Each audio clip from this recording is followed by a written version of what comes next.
husband and I went camping for the first time ever in Arizona, as part of our long trip out west. I had picked out this really cool place that was on a mountain overlooking a beautiful landscape. It's next to a cliff and in a really isolated location. I'm talking at least 20 miles out on gravel roads in the middle of a national forest. So we get there and we set up our tents and hike a little bit and take pics of the surrounding area. We see a few cars parked around 2 tents and we decide to stop and talk to other campers that were nearby because we had heard that there was going to be a bad storm that night. These were 4 guys who were from Arizona and they told us not to worry and that the storm didn't get that terrible around this area. That was all the persuading that we needed to stay. Later on, while walking a bit further down the campsite, we see a woman there with her dog and another lady. We smile and wave and continue to hike down a bit further into the forest.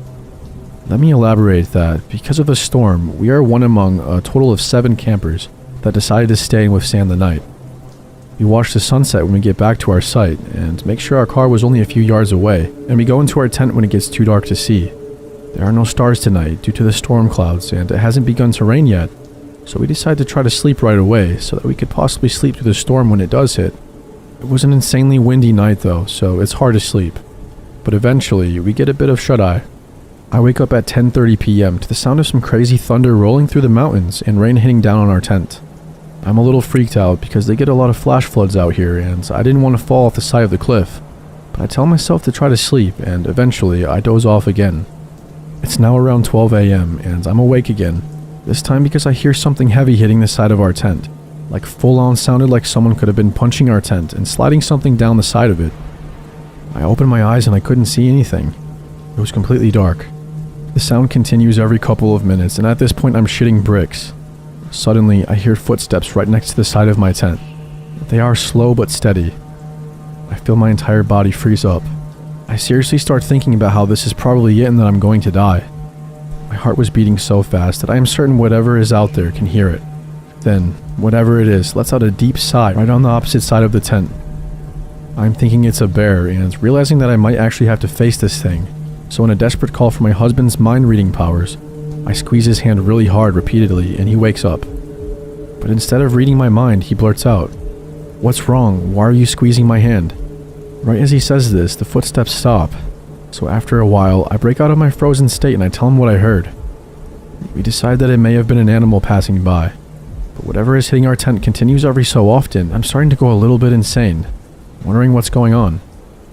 We convince ourselves that it's just pines falling from the trees above us and we try to sleep again. We just need to make it through one night, then we can laugh about all of this in the morning, I thought. A couple of minutes go by and suddenly the tent caves in on my husband's side, right on his head. He whispers that it feels like something is pushing the tent down. I feel my heart instantly sink.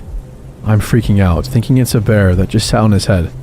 But he decides to push back and we hear the familiar noise of something sliding off of our tent that we've been hearing for the past few hours.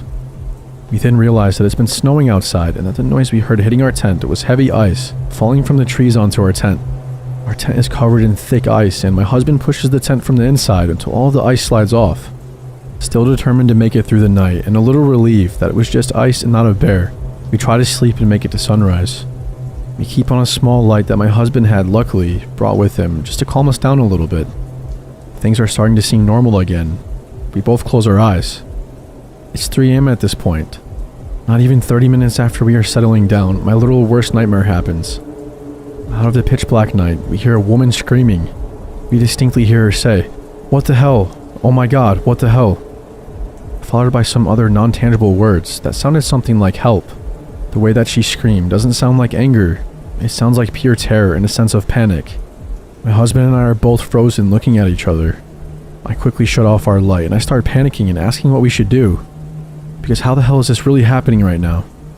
While we are trying to decide what to do for the next few minutes, we hear her again. But this time she is screaming, "No, no, no, no, no, no," as we hear a car speed off into the night. I was legit in tears at this point. We had no idea what was happening. It's dead silent now, except for the icy rain hitting our tent. It definitely sounded like she wasn't in the car, but more like she was desperately yelling after it, or begging not to be hurt. And this was the breaking point. Because I could take the bad weather, I could take the possible bear outside of my tent. I could even take the ice falling on our heads in one of the warmest states in America.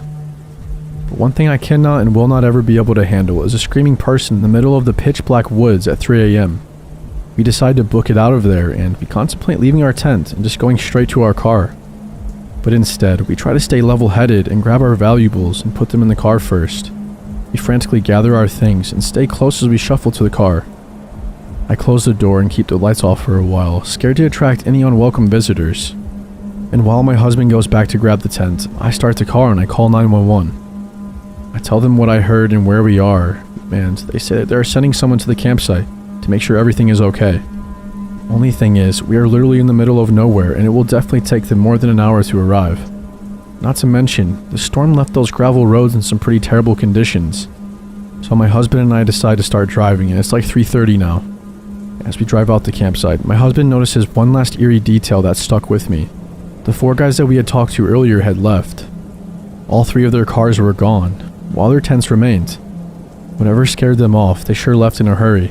It was only after we started driving that the thought occurred to me. Whatever was walking next to my tent may not have been an animal. It very well could have been someone lurking around in the dark who decided to go after the girl that we had previously seen on our hike. I'm not quite sure what went down on the lone mountain that night, and I hope that everyone got out okay.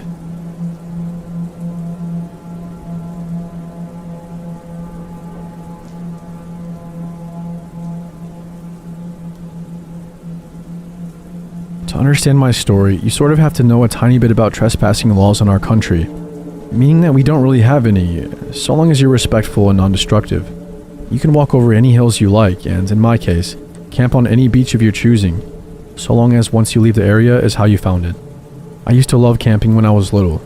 Our family would go multiple times a year with a large group of my parents' friends and their kids. On average, there were maybe 10 of us at a time, which was a bit of a logistical challenge, since we always headed out to this one really remote beach on the coast. Actually, we weren't the only ones.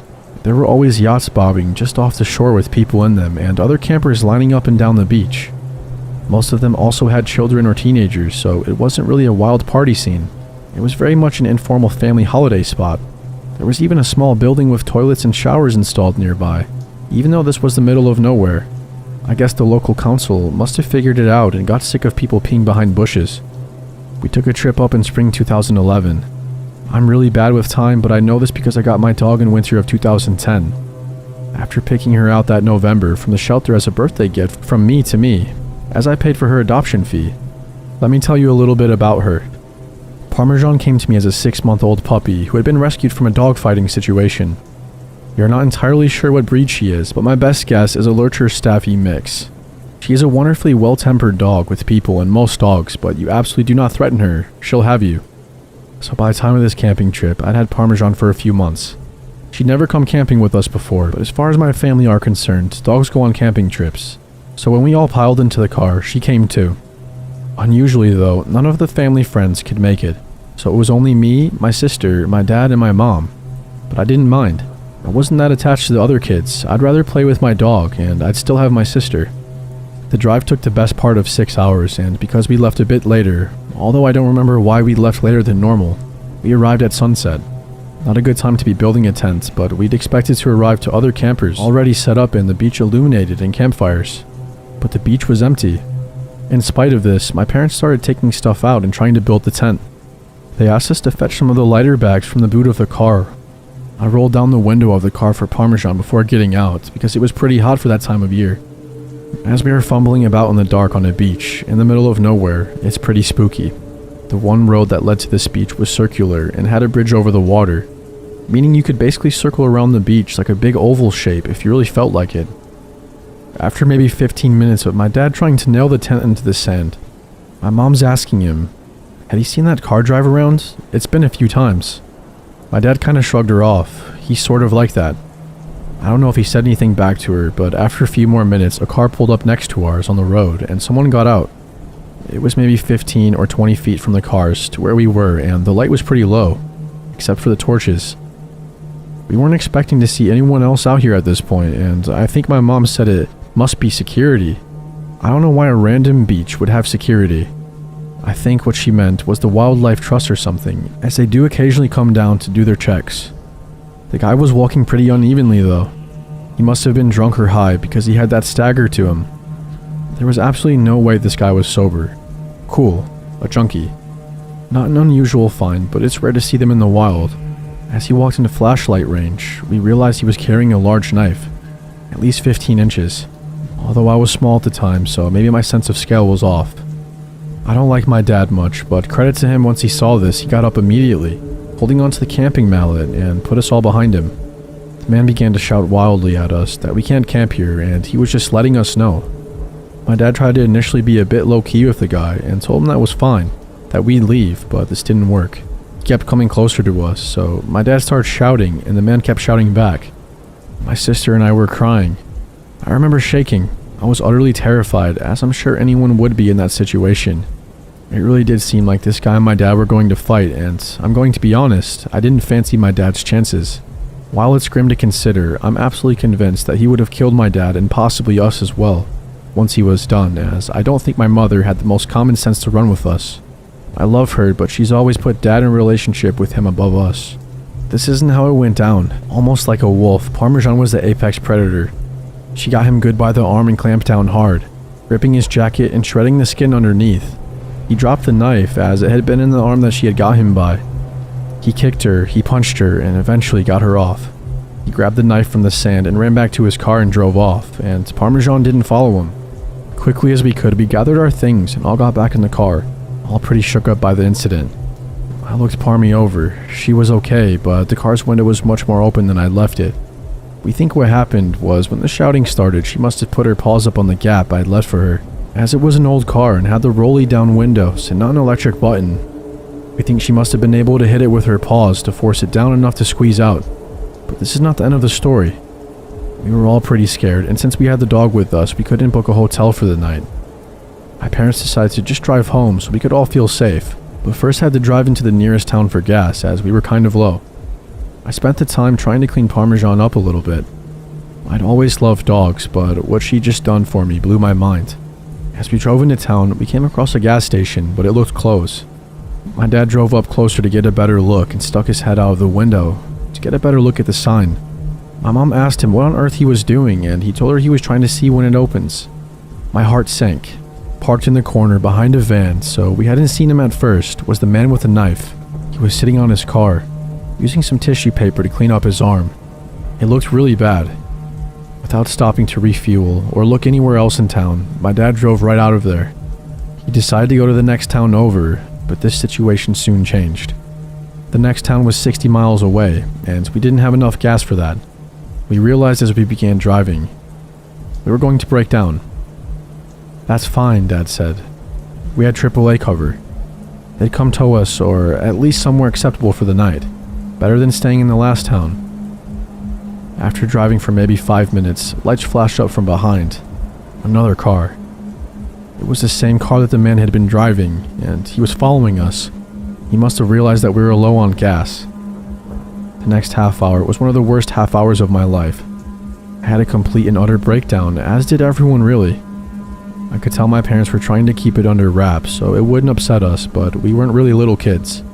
We were both in double digits at least, and we knew how dangerous the situation was. My dad turned off the radio, and the man followed us for 50 miles before he peeled away into another road. Our fuel meter was on the big red E for empty for the last 10 miles. We were driving on fumes practically. I don't really believe in God, but if he does exist, that was definitely one of his miracles. We managed to find a gas station and refilled to a full tank before driving the rest of the way home. My sister and I slept in the car after that. I only woke up once, and we made it all the way home. Just grateful nothing worse had happened than that. After getting some sleep, my mom phoned the non-emergency line for the police and reported what happened. They never got back to her after that, but apparently the woman she spoke to said they may wish to in the future, as he matched the description given of a suspect wanted in relation to a murder charge.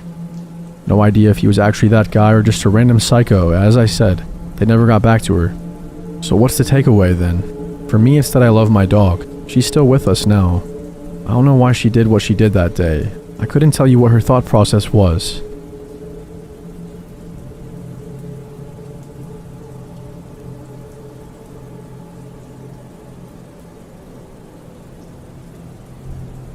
This is an experience that I had a couple of years ago. It started with my best friend and I mentioning that we need to go camping again soon. We spend a lot of time outdoors and we try our best to camp at least a couple of times a month. It was late November in Virginia, which can either be unseasonably warm or very cold. It was very cold this season. Our girlfriends had been recently picking at us about never taking them camping, because frankly, we do a lot of primitive camping in cold, wet conditions, and we were surprised that they even want to join us at all. As far as we were concerned, the harsher the conditions, the better the trip. Just your average manly ego bullshit. Honestly, I was stoked they wanted to come, so we made plans to go camping that weekend. Well, Saturday rolls around and we are all packed up and ready to get back to the great outdoors. We head onto the highway about 2.5 hours west into the mountains. As we approach our secret camping spot, it's getting colder and begins raining. I could tell my girlfriend was getting nervous about the dwindling light and setting up camp in wet conditions. My best friend and I do this frequently, so we reassure her that it'll be fine. We arrive to the secret spot, which is essentially a scenic overlook that you can park beside to look at the beautiful mountains. However, by this point, night has fallen, so all you can see at this point is the flickering city skyline, miles into the distance. Anyone that spends time in the mountains knows that it gets very dark very quick once the sun drops behind the peaks. It is still raining and cold now. If I had to guess, I'd suspect that it was about 34 degrees. The wind was violently whipping as we unpacked the car, and I could quickly see our girlfriend's demeanors deteriorating from once excited to why did we want to come to this? To try to explain this camping spot, there is a small trail that leads off the scenic overlook that then drops vertically down a huge rock scramble, which if I had to guess, it's about 75 feet to the bottom of the cliff, which the scenic overlook sits on top of. This is not an official marked trail, and you can sort of visualize it as somewhere that teens would park and go walk down to smoke weed or something. You were not allowed to camp there legally, but we were young and arrogant. We had a secret spot, so to speak, and it is relatively difficult to navigate your way to the bottom, and we always traveled down very slowly to avoid broken ankles, falls, and etc. I had all of my gear out of the car and ready to start making our way down this trail. My girlfriend and I made our way about 50 yards away from the car to the beginning of the trail. We sat down our backpacks and waited for my friend and his girlfriend. 2 to 3 minutes passed by, and we were wondering what is taking them so long to get their gear out of the car. Remembering it's raining and cold, so we were feeling slightly impatient. After about 5 to 10 minutes, I was like, alright, what the hell? Let me see what's going on. I left my girlfriend standing there and I walked back over to the car. I can hear my friend and his girlfriend arguing. What's wrong? What are you all doing? I asked. He locked the effing keys in the car, she said. Well shit, it's now almost 10 o'clock at night, freezing raining, and we have no cell service. The nearest town is 20 miles away. Immediately I'm annoyed because if there is one thing to not do right now, it's what he just did. I walked back over to my girlfriend to let her know what's up.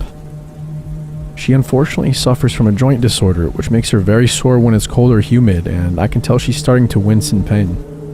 I yelled to my friend that we were going down to get the fire set up because she's obviously uncomfortable. My main concern is getting her warm right now, and I'll be back up in a while to help him figure out this car situation. We turn on our headlamps and start slowly inching down this steep rocky decline. Remember, it's raining, but the worst part was the mist. It virtually renders your headlamp unusable. It illuminates all the fog around you, which makes it difficult to see. I am helping hold her gear. She'd go down, grab my gear, I'd go down, and we slowly repeated this process for about 20 minutes, trying to make our way to the bottom. Even though this is a pain in the ass system, we're slowly making our way down. Again, she hands me the gear, then she comes down, takes my gear, and I go further down. We're probably another 10 minutes from the bottom where we typically set up camp. What is that? She says. I could hear fear in her voice. I look down the rocky decline, squinting throughout the fog. I see a tarp. I said, oh hell yeah, free tarp. I figured someone at the top of the cliff had their tarp blown off and they never tried to retrieve it, so I was excited. I started inching my way over to grab the tarp. As I'm about 5 feet from it, I see something that catches my eye. It's a handheld shopping basket from a grocery store. You know the ones. I can't make out what's in it, but it looks to be snack wrappers. I turned around and my girlfriend looked like she was gonna cry. Is that a person under the tarp? I reassured her there is no way in hell. I mean, we are in the middle of nowhere. We are the only car parked up there, and it's freezing raining. And this person has no fire, no gear, tent, or anything. We are not near any major roads or trails, so there is no way it's a through hiker or homeless person out here. There are no stores, restaurants, I mean nothing. On top of that, who could sleep on a 35-degree incline on slate stones? I inch closer to grab the tarp, to snarkily prove to her she's being dramatic. My light is shining on the tarp. It moves. We both freeze like statues, and I silently stare because again, my mind would not allow me to believe there could be a person sleeping on the side of this hidden cliff, with no gear in these conditions. It just had to be the wind. My eyes must be playing tricks on me. I look back at my girlfriend and she's slowly backing up the incline. I look back at the tarp. It starts moving. That's not the wind. Someone is waking up under that tarp. My heart is now pounding. I turn to my girlfriend and shakily whisper, "Run!" Before I could even say that, she is hauling ass scrambling up those loose falling rocks. I heard a half-awoken gravel-voiced moan and started busting ass up behind my girlfriend. I stopped as she went ahead and turned my light off and listened. I could hear that person down there shifting stones around. They were up and walking around. We woke them up. Are they going to follow us now? I tried to stay reasonable despite my fear and wondered if someone is lost or hurt. I called out, "Are you okay? We can help if you need." But dead silence. Hello? They were choosing not to respond. At that point, I said screw this and continued up. We frantically made it up to the car and my girlfriend is in tears, freaked the hell out for a good reason. I'm pacing my mind, trying to figure out what the hell this person is doing. No gear, no shelter, no car, no fire. Once we inform our friends what happened, they're now freaking out because we can't even get into our vehicle to leave, thanks to Captain Dipshit locking his keys in it. Love you, by the way. The rain has since picked up and we are sitting under a tarp huddling for warmth while my friend walks around trying to get cell service. I am sitting there dead staring at the trailhead in case that person comes up. Finally, my friend gets through to a locksmith. You don't even want to know what he paid for after-hours recovery, but someone finally showed up. We told the locksmith what happened and he told us to get the hell out of here and find somewhere else to camp. He lived in the area for a long time and then went on to tell us about the various mysterious murders that have happened over the years. Hikers missing, hikers found murdered. He said something along the lines of, some people hide away out here for a reason. We didn't even camp that night. Everybody was so freaked out that we just drove back home. The whole car ride back was silent. I still lay awake some nights wondering what that person was doing. Were they on the run from the police? Were they just a highly hardened yet unprepared camper? How did they get there with no car? Why didn't they have a fire going if they were just camping? They were just laying on the side of a cliff in the pitch black freezing rain. I wish I could truly convey the type of area that we were in. This is not a place a homeless person could survive. Any person that frequents the outdoors knows that humans are a bigger threat out there than most animals. I'd always heard that, but this was the first time I felt it. It made me reflect on how many things I did wrong. I never should have taken my girlfriend there at night. Illegally camping in an unmarked area, the dark, the rain, the lack of cell service. I was confident in my own camping ability to the point I never considered any external threat like that. Had something happened, no one would have found us. I was selfish, arrogant, and naive. So much could have gone terribly wrong had that person wanted to hurt us. I don't set up camp at night anymore, and our girlfriends no longer nag us for not inviting them. We have never gone back to that spot.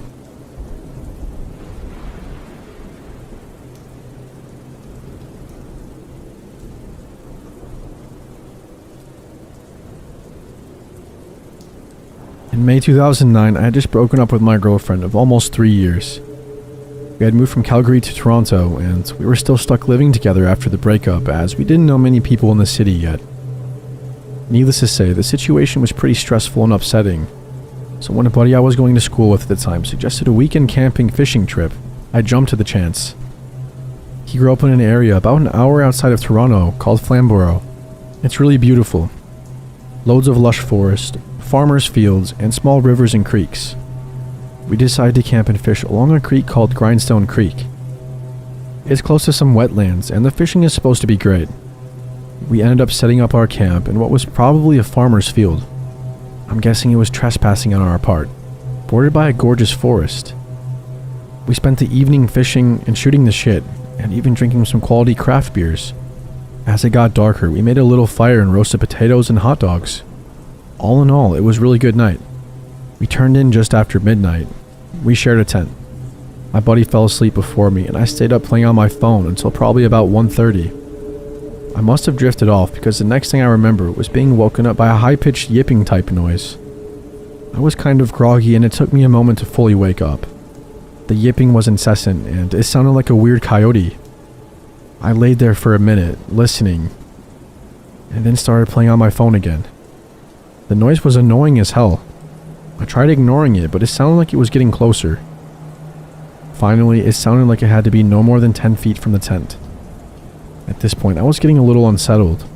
I had seen coyotes in Calgary before, and I had thought of them as pretty harmless. They never looked much bigger to me than a small dog, but what if this one was rabid or something? What if it could smell our food? I have a pretty bad anxiety disorder, so I'm prone to worrying about these types of things. I nudged my buddy to see if he was awake, and he was. The noise woke him up too. We discussed what to do about the coyote, as we hadn't brought anything to scare off critters. Not a BB gun. Literally nothing. Finally, he decided he would shine the flashlight on it and holler a lot, hopefully scaring it off. He unzipped the tent, and I watched him pointing the flashlight out into the darkness. But I'll never forget what happened next. His legs suddenly went all wobbly, and he sort of stumbled backwards into the tent. He had a really dumbfounded look on his face when he looked at me and babbled. "It's not a coyote. It's a dude. It's some weird dude. Normally, I would have thought he was messing with me. I'm a huge wimp and scare easily. I won't even watch horror movies. But I've never seen someone look that scared, and I never want to see that expression on someone's face again. So I knew he wasn't pulling my leg. The weird yelping and howling type noises were still going on, and, in retrospect, it didn't really sound like a coyote, but I guess in our groggy states, it was a way for our brains to make sense of it. Anyways, he kept telling me to just look out the tent flap, to make sure he's not crazy. At this point, I was having a full-blown anxiety attack and my heart was racing. I felt like shit, but I had to look. So I slowly peeked out the flap and I waited for my eyes to adjust, and that's when I saw him. He was standing only a few arms lengths away from the tent. He was swaying a little and wearing a baseball cap. What made it more awful though, what was really creepy, was that he was wearing woman's lingerie. That's when I knew there was most likely something very wrong with this guy. If the making high-pitched noises at a stranger's tent in the middle of the night didn't give it away. After I pulled my head back inside the tent, my buddy and I discussed what to do. Finally, we decided to yell at the guy to fuck off. My buddy started yelling, "Excuse me, get out of here, we're trying to sleep here." The noise stopped. It was dead silent, and that's when we heard footsteps running towards the tent. They stopped right outside the tent, but we didn't waste any time. We started yelling again. "Seriously, get out of here. We have cell phones. We're going to call the police." With that, we heard him walk by the tent and head off, sounding like he was moving towards the road. Needless to say, we lied awake, petrified until the first sign of sunlight. Then we hightailed it the hell out of there. We discussed our experience on the way home, and we're both pretty embarrassed about how scared we got. I guess it's definitely not manly on either of our parts. I think because we were both ashamed of how we let some weirdo freak us out so much. We really haven't ever talked about it since that day. So there you go, that's my weird story. But I always wonder what the hell that guy was doing out there, or what was wrong with him. Sometimes I wonder if things would have turned out differently if we were a couple of girls. I'm not saying he was some serial killer, but seemed like he was testing who was in that tent. Guess I'll never know, and for that, I'm actually kind of glad.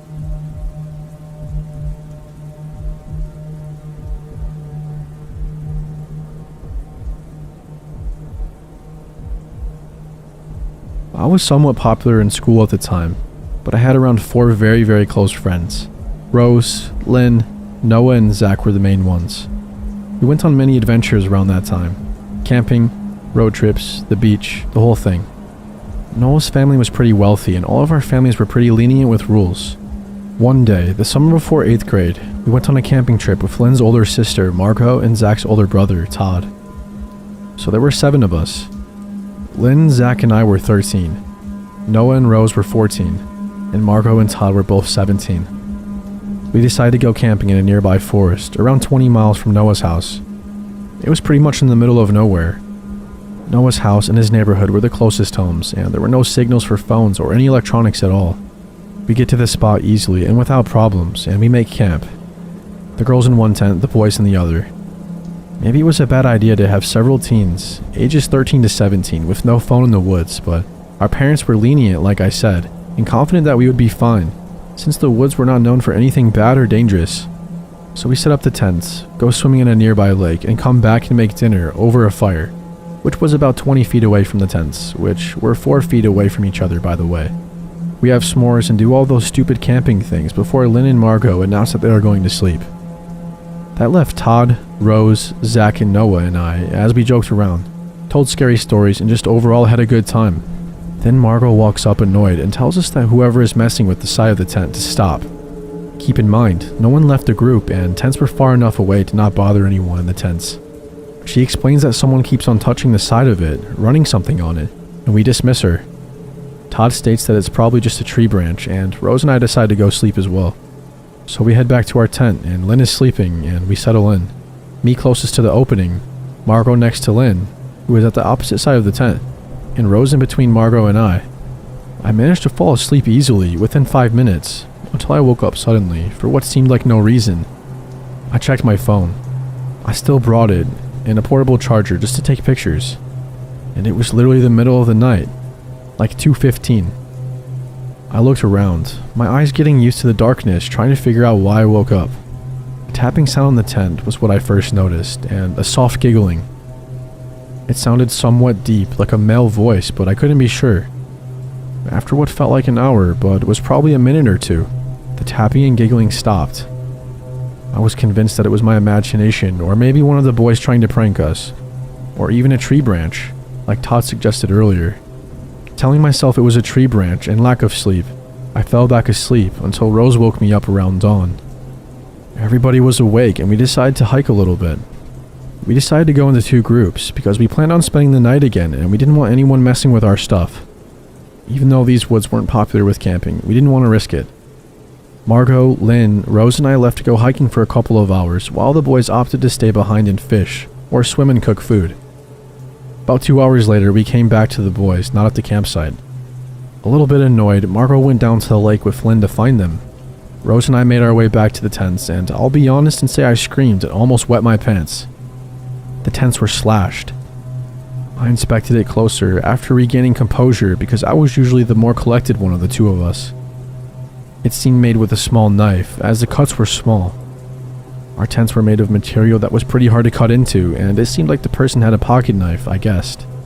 The boys, Margot and Lynn, came running into our screams, and were obviously startled too. We decided to pack up and head home early because for one, the tents were ripped too much to use again comfortably, and 2, we were all creeped out. Even more so when Todd announced that his tires were slashed. We were all freaking out, obviously. There was no cell service. Todd's tires were slashed, and there was no way any of us wanted to stay any longer. Luckily, Todd reported that Margot's tires looked fine, and Margot stated that she would take Noah and Lynn, drop them off to call 911 and their parents, and come back for us. She drove a car, and there wasn't enough room for more than 3 people, as the back was filled up with the camping stuff. Zach, Todd, and Rose and I were left at the campgrounds, and we decided to begin to hike back towards the main road, so Margot wouldn't have to drive so far. Also, Rose and I refused to stay anywhere near the camp area. We began hiking. My phone died. The last time I looked at it, it was 1 in the afternoon. Zach and Rose both had working phones and constantly updated us on how far we had been walking. I began to hear branches snapping from behind us, and I got more and more paranoid as time went on. I told Todd, and he seemed to get more wary of our surroundings, constantly looking over his shoulder. We had been walking for about 30 minutes, and Margot was probably at Noah's house, or at least almost there, when Todd screamed, "Run!" Naturally, I looked behind my shoulder before I began running. 3 hooded figures were running towards us. 2 had knives that we could see, and they all looked around 6'3" or taller. Todd was 6'1", but I doubted he could defend all of us against them. Even though it was broad daylight, I couldn't make out any facial features. They all appeared to be over 200 pounds. The shortest one was maybe 6'2", but they all wore hoods and masks, like ski masks. It sounds totally fake, and I don't care if you don't believe me, but I was scared shitless. We began running, and the 3 guys finally gave up, or decided that we weren't worth terrorizing, because we lost them.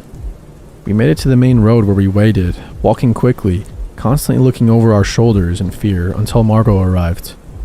We told the police everything, and they searched the woods nearby. They never found any evidence that we had been there, or the guys at all, or that anything happened besides the pictures of the lake around the area and the shredded tents. I don't know what would have happened if they had caught up to us. I'm fairly tall. I was around 5'10" during this time. Only 125 pounds though. Rose was around 5'1" and 100 pounds. And Zach was barely 5'9" at the time. He probably outweighed me by 10 pounds maximum. I'm so thankful that I told Todd about them. I have no doubt that they would have been able to catch us if he hadn't been looking over his shoulder constantly. And I'm just so thankful that we all got physical activity regularly, and that we were fast enough to outrun them, and that they gave up.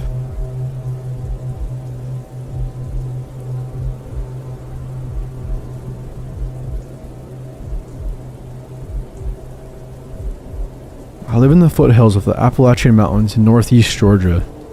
It's a beautiful area with hundreds of miles of national forest, some great state parks, and a ton of fantastic camping places. Unfortunately, my hometown is also relatively poor. While there are some out-of-town residents from Atlanta and other places, a lot of people where I live are really poor. I do freelance work as a technical writer, so I can do most of my work online. If I didn't have that going for me, I'd have to move somewhere else. It's just one of those small towns that will rob you of your ability to accomplish anything in life if you stay there too long, without anything else going for you at least. Excluding a handful of doctors and lawyers and Georgia Power Company employees, the only employment in the area is at Walmart, fast food, and a couple of grocery stores. To the east of my town, there's a massive national forest.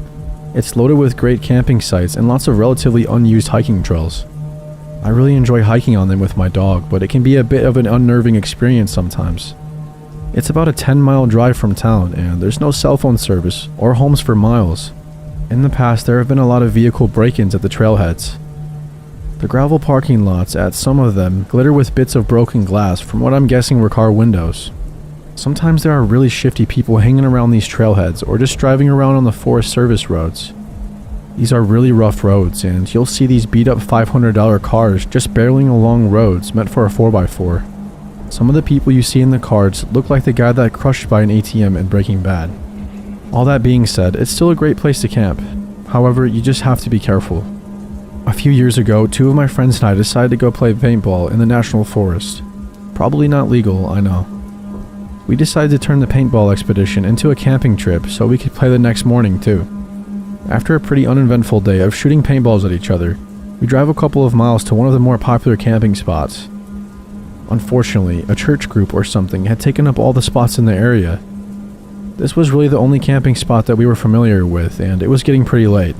We decided to keep on looking, so we drive for about an hour further and further into the woods. By this time, it's getting a bit dark, and we're getting a bit worried about finding a spot. We all had GPS on our smartphones, but none of us had any service. We turn off onto an unfamiliar road that isn't in very good shape. In fact, it looks like the Forest Service Rangers used a backhoe to block off the road with a mound of dirt. A broken metal barrier lay in the woods nearby. That said, it looked like 4x4 vehicles had been going over the mound, so it was pretty worn down. Our F-150 had pretty high clearance, so we decided to go over the mound. There was an old gravel road on the other side, and the road was pretty much clear of debris.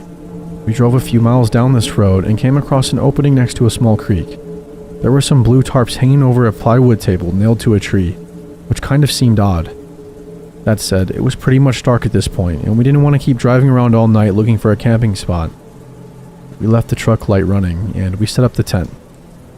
As we were setting it up, I started to notice that there was a lot of trash in the woods surrounding the site. I see a green bottle laying on the ground.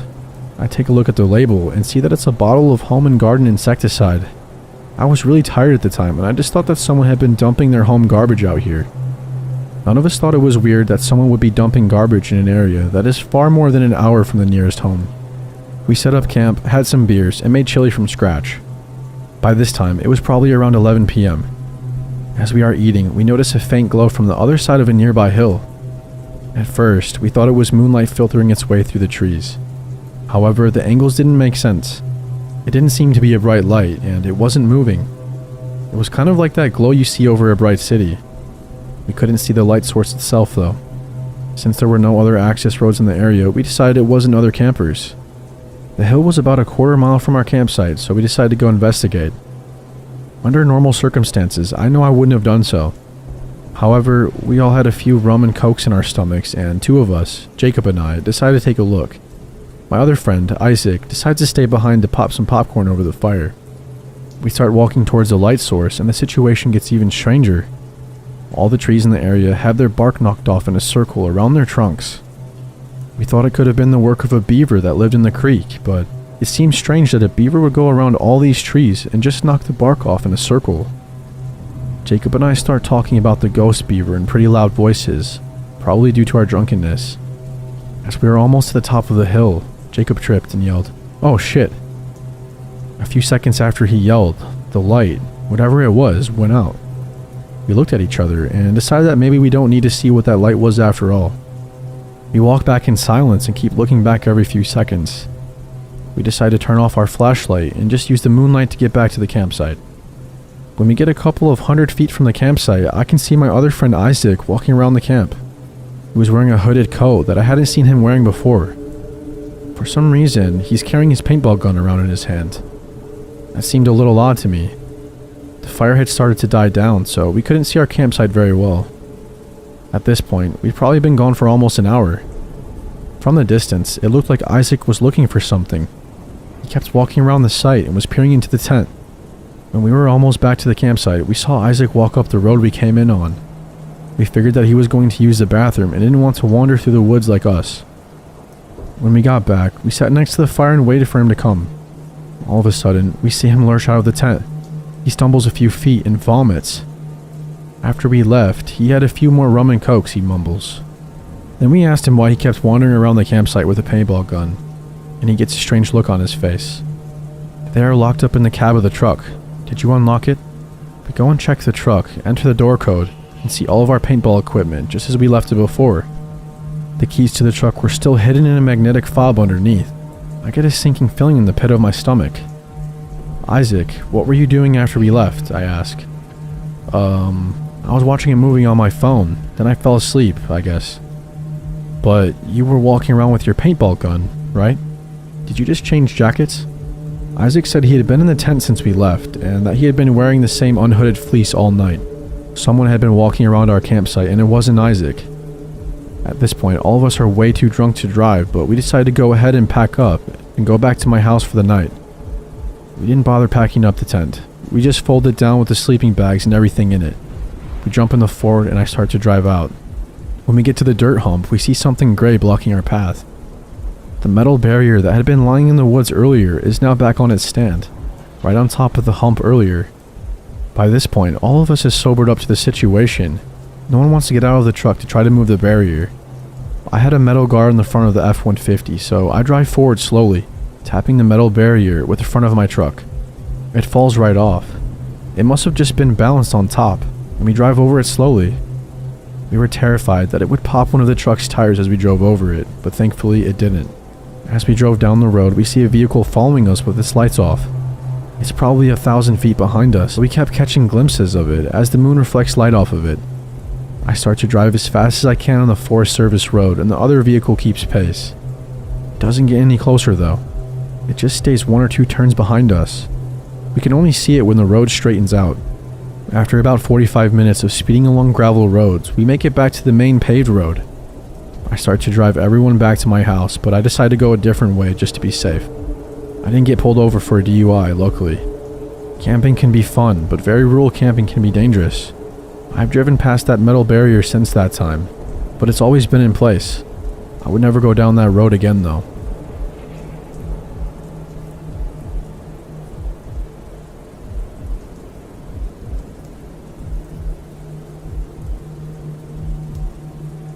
When I was 19, I was a venture scout, sort of like Boy Scouts, only for older kids and it's gender mixed. I decided to go to this week-long mixed scouting crew camping trip with a friend of mine, but a few days before going, my friend from Venture Scouts bailed. So I'd be going up into the mountains alone with a bunch of strangers, which was no big deal for me really, I can handle myself. When I got there, I was the only Venture Scout, and the only girl. It was a little awkward, but most of the Boy Scouts were pretty nice and easy to get along with. Although they weren't used to camping with a girl, they happily accepted me as just one of the guys. But there was this one guy, Danny. On the first day of camp, he wouldn't take his eyes off me, he'd just stare at me. It was a little uncomfortable, yeah, but I figured he was just socially inept with girls or something, and I tried to pay him no mind. The next day, while we were hiking, we split off into pairs, and it turned out that I was paired with Danny. He looked a little too excited about the idea of hiking with me alone. His eyes always seemed a little too wide, a bit crazy looking, but he was a really small guy. Spindly, unkempt hair, and a little shorter than I was at 5'7". I figured I'd be able to take him on in a fight if he tried anything, so I didn't raise a fuss about it. Before setting out to the hike, he kept asking me if I needed help putting on my sunscreen. Even though I kept declining, he kept pushing the question, trying to put sunscreen on me, until one of the guys told him to cut it out. While we were hiking together, he kept probing me. "How old are you?" he'd ask.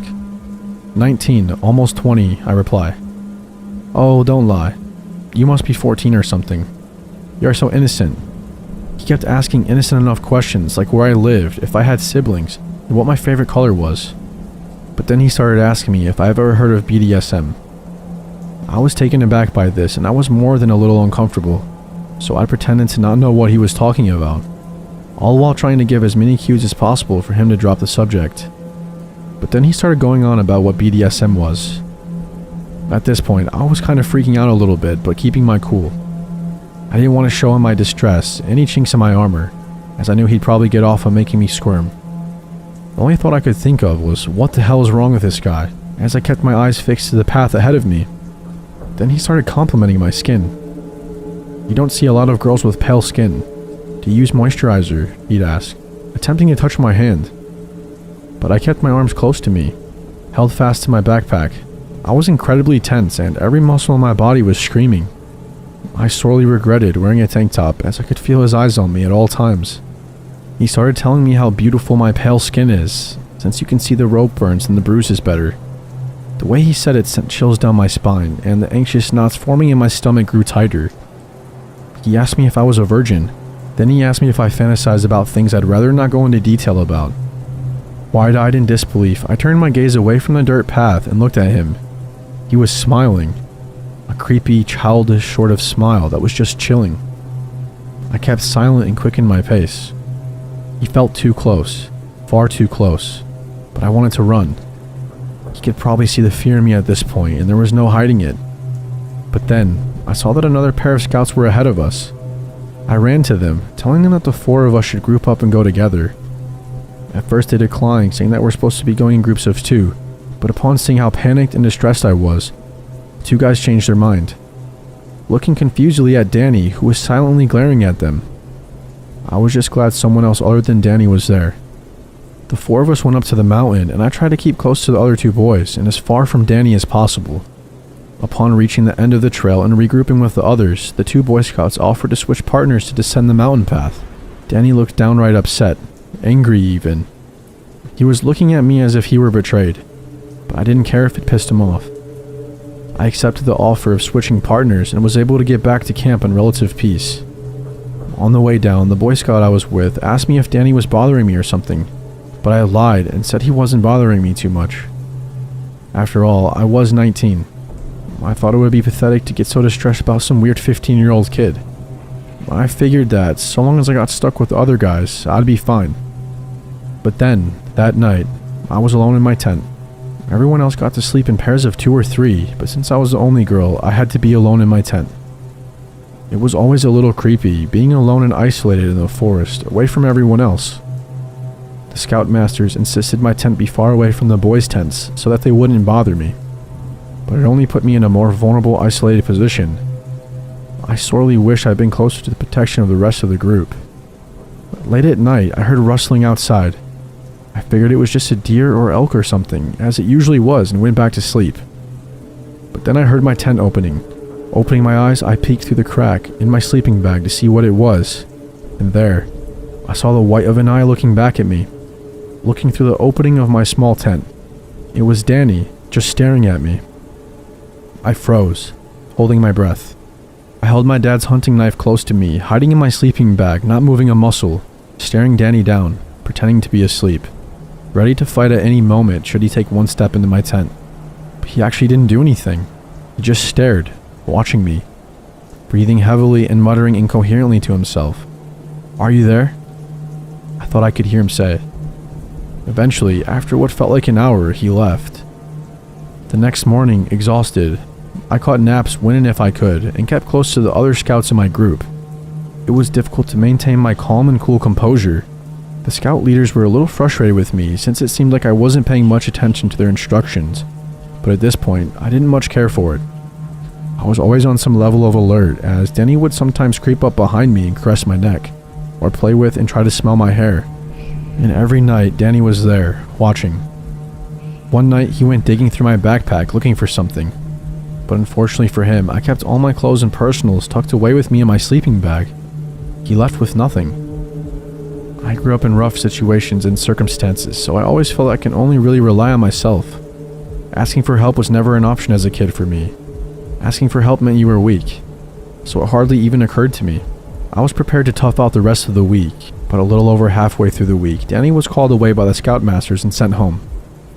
I got the feeling that the Boy Scout that helped me before saw what he was doing and sent me in a complaint. As while everyone else was confused and happily saying bye, he just crossed his arms firmly. Danny looked so bewildered and confused by everything, like he didn't understand what he did to deserve being kicked out of camp. It was really strange. I tried my best to forget about it, and the rest of the week went off without a hitch. But the more I think back on it, the more I realize how damn freaky and bizarre that kid really was. I fear he may end up being some kind of serial killer, or something when he grows up. But all I know for certain is that he was very disturbing. I'm just glad my dad told me, although knives weren't allowed at this camp, to at least take his hunting knife with me. My father insisted I keep it for protection, and I didn't regret it.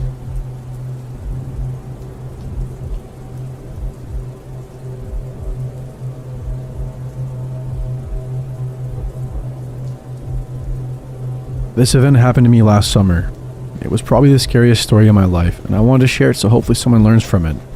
Something I've realized growing up, year by year, is that this world can be an amazing place, but it's also filled with some super sick people. And unfortunately, I've seen that side of our world firsthand. I'm a very social person, and I love the opportunity to hang with friends whenever.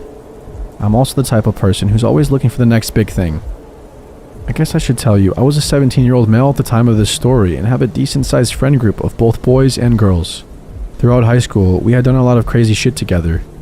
Being just out of high school, we wanted to do something insane together before departing for college. And we all decided to go camping in the middle of nowhere for 3 days. And for some miracle, all of our parents thought it'd be fine. So we had 6 people going. Me and my girlfriend Stephanie, my friend Brandon and his girlfriend Kaylee, and Steve and his girlfriend Sarah. We decided to have 3 tents, so that way each couple could have their own. For reasons you could probably guess. Being a former Boy Scout, I was aware on everything we needed to survive for the 3 days. Food, water, and other essential supplies. Being rebellious teenagers, we also stocked up on plenty of booze and weed for our fun getaway. So mid-July, we depart for our camping vacation. After hours of driving and driving down back roads, we eventually find a place that looks secluded but not sketchy, like some horror stories. There were houses nearby, but not too close. Again, we weren't looking for a sketchy woods to camp. But unfortunately, no service. It took us an hour at least to get everything set up. Brandon and I took a look around while fetching firewood. We eventually came across a cool looking trail, because there were houses within a mile radius, and we assumed that those people had used this trail to hunt, which was big in this area, or animals used it. If you're wondering about our car, we drove a Honda Pilot, which was Steve's, that has plenty of room for us and our supplies. We parked the car rather close to the site, so we had eyes on the car at all times. The first night, nothing much happened. We rolled a blunt and drank a bit and called it a night. The next day, we decided to explore the woods a bit, but Brandon and Kaylee stayed behind to watch the site and spend time together. We decided to go down the path we found earlier. Around 20 minutes down the path, Steve spots a metal fence.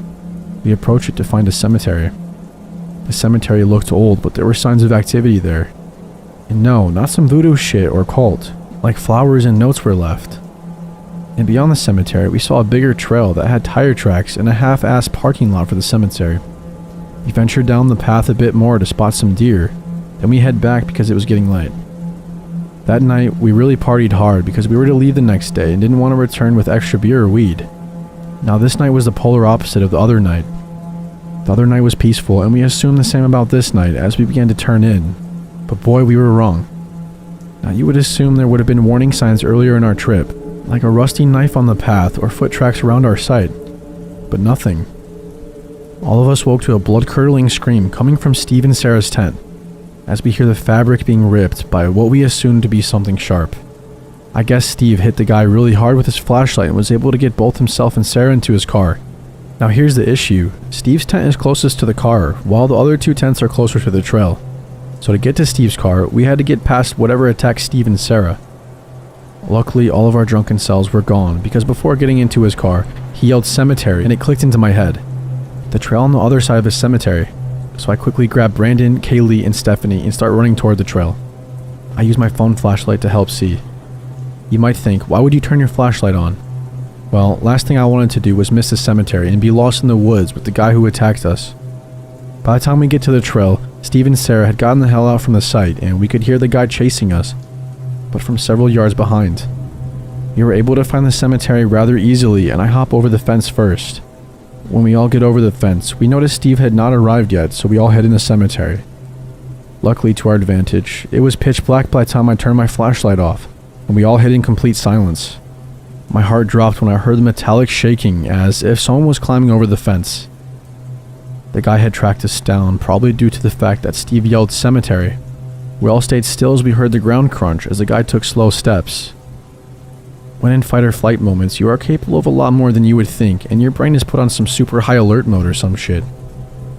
As the guy approached, I realized I had my small Swiss Army pocket knife in my pocket. As the guy's steps grew closer to me, when he was right about on top of me, I grabbed my knife and lodged it into the back of his knee. The guy tumbled to the ground with a shriek of pain as he dropped his weapon. Soon the pair of headlights came around the corner. Steve had made it. We all got up and ran towards the car. While I got up, the light gave me a glimpse of the guy. He was tall, bulky, and had the look of pure hatred in his eye, and he clutched the back of his knee. By his side, a huge machete. I was the last one to get in the car, and even before I fully closed the door, Steve floored it out of there. The girls were bawling their eyes out. We drove until the first house, where we politely knocked and asked for directions to a motel. It was a friendly old couple. They told us there was not one for miles. They took us in and gave us warm food and a place to rest for the remainder of the night. In the morning, the man brought his hunting rifle with us to retrieve our stuff from the campsite. When we got there was nothing stolen, but all of our tents were slashed up. The elderly woman called and made a report while we were gone, and when we got back, the officers were at their home and we gave our statements. The officers said there's not enough evidence to find the guy, but they promised to search. We headed home later that day. Not one said a word on the way home. We were all processing what really happened. The police unfortunately never found the guy. Yeah, college split us up a little bit, but we barely talk about it as a group, and it's been a year. My advice to all of you is please find a populated place to camp. I don't care if it's some Yogi Bear camp. Be in reach of help and the police. Stay safe, guys, please.